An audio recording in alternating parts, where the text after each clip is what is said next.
کانال کتاب باز بهشتی برای دوستداران ادبیات، جایی که در هر گوشه‌اش رمان‌ها و داستان‌های عاشقانه به زندگی باز می‌گردند. در این کانال هر هفته به زندگی نامه 2 تن از شاعران و نویسندگان بزرگ جهان می‌پردازیم تا شما را با دنیای اونها آشنا کنیم. همراه ما باشید تا در هر قدم به دنیای شگفت‌انگیز ادبیات سفر کنیم. با ما همراه باشید در کانال یوتیوب. سلام عرض میکنم خدمت دوستای کتاب باز. امیدوارم که حالتون خوب باشه. امروز داستان زیبای هدیه سال نو رو میخوام براتون بازگو کنم. امیدوارم که خوشتون بیاد. در محله کوچک و ساده در آپارتمان قدیمی زوجی جوان به نام دلا و جیم زندگی میکردند. زندگیشان از نظر مالی سخت میگذشت، اما از نظر عشق و صمیمیت بی نهایت غنی بودند. در این خانه کوچک گرمای عشق آنقدر زیاد بود که کمبود وسایل و امکانات اصلا به چشم نمی اومد. دلا ماها تلاش کرده بود تا با پسنداز کردن سکه های ناچیز برای جیم یک هدیه کریسمس بخرد. اما نزدیک کریسمس که شد، وقتی تمام پولهایش را شمرد، فقط $1.87 داشت. دستهایش لرزید، نفسش تند شد. با خودش گفت چطور میتونم با این پول یه هدیه خوب برای جیم بخرم؟ دلا جیم را آنقدر دوست داشت که این مقدار پول برایش مثل یک توهین بود. نشست کنار پنجره، سرش را روی دستانش گذاشت و بی صدا گریه کرد. صدای حقحقش در اتاق کوچک میپیچید. اما دلا آدمی نبود که سریع تسلیم شود.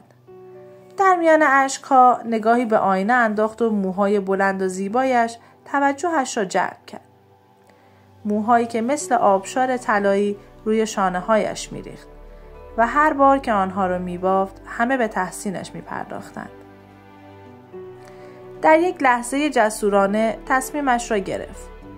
پالتویش را پوشید، شال ساده‌اش را روی سر انداخت و به سرعت از خانه بیرون رفت. خیابان‌های سرد زمستانی را طی کرد و خود را به مغازه‌ای رساند که روی تابلو نوشته بود خریدار موهای طبیعی خانم سوفیا. دلا با صدای لرزان گفت موهامو می‌خرین؟ خانم سوفیا موهای دلا رو لمس کرد. با دقت اندازه گرفت و گفت عزیزم خیلی زیبا هستن. بله با $20 می‌خرم. $20؟ مبلغی که برای دلا حکم معجزه داشت. با این پول می توانست هدیه‌ای بخرد که برازنده عشقش باشد. موهایش را بریدند. دلا حس کرد انگار بخشی از وجودش را جا گذاشته. اما دلش گرم بود که این کار را برای جیم انجام داده است. به اولین مغازه جواهرات رفت. مدت‌ها بود که جیم یک ساعت جیبی طلایی داشت، یادگاری پدر و پدر بزرگش. جیمی که همیشه آن ساعت را دوست داشت اما زنجیری برایش نداشت. دلا با قلبی پر از امید یک زنجیر نقره‌ای و ظریف خرید. زنجیری که به نظرش کاملا مناسب ساعت جیم بود. با شادی به خانه برگشت، اما وقتی در آینه موهای کوتاهش را دید کمی نگران شد. اگه جیم منو دوست نداشته باشه؟ اگه ناراحت بشه؟ با خود گفت نه، عشق ما بالاتر از این حرف هست. ساعت نزدیک غروب بود که صدای قدم‌های جیم در راه رو پیچید. دلا نفسش را حبس کرد. در باز شد و جیم وارد شد. وقتی چشمش به دلا افتاد یک قدم عقب رفت. دلا با ترس گفت جیم چیزی نیست، فقط موهامو کوتاه کردم تا هدیه‌ت رو بخرم.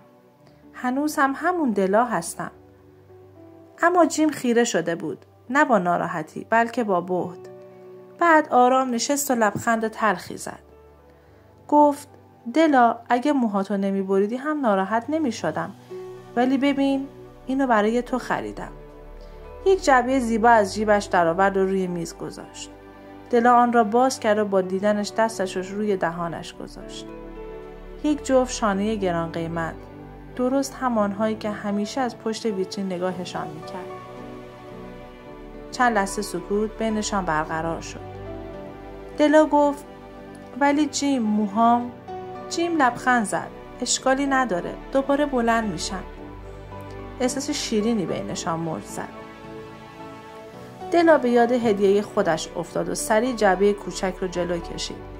اینم هدیه تو، امیدوارم دوستش داشته باشی.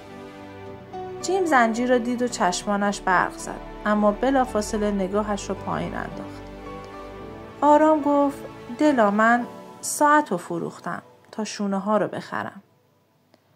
دلا برای لحظه خشکش زد. بعد هر دو لبخند زدند. لبخندی آمیخته با عشق، فداکاری و کمی غم شیرین.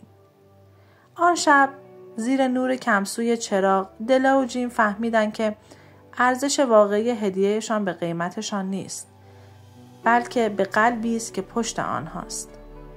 جیم شانه ها را روی میز گذاشت. دلا زنجیر را کنار آن گذاشت و هر دو دستهای هم را گرفتند. آنها شاید از نظر مالی فقیر بودند، اما از نظر عشق ثروتمندترین زن و مرد دنیا بودند.